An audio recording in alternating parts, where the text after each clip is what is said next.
que va annoncer Emmanuel Macron. Ce mercredi 15 décembre, le président de la République va accorder un entretien à TF1, dès 21h. Cette interview, menée par Audrey Crespo-Mara et Darius Rochebin est prévue pour durer 2 heures, a été enregistrée ce dimanche 12 décembre dans la salle des fêtes de l'Élysée. Et si les Français attendent de savoir ce dont Emmanuel Macron va parler, cet entretien fait déjà grincer des dents. Notamment du côté de Valérie Pécresse, qui devait prendre la parole au même moment sur BFM TV et dont l'interview a été annulée.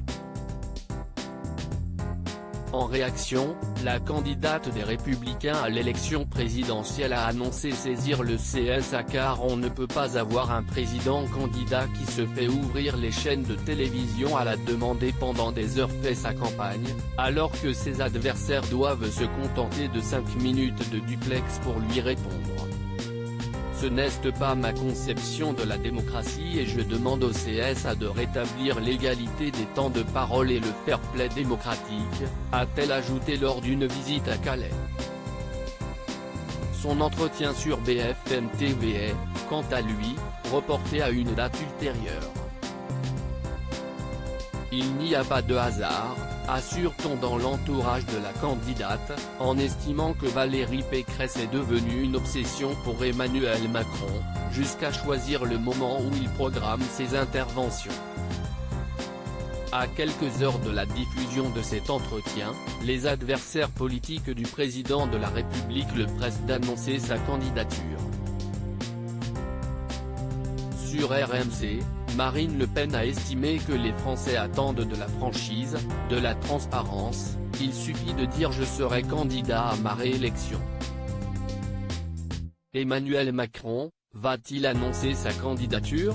Comme elle, Manuel Bompard, porte-parole du chef de la France Insoumise et du candidat Jean-Luc Mélenchon, a également exhorté le chef de l'État à mettre fin à un secret de polichinelle.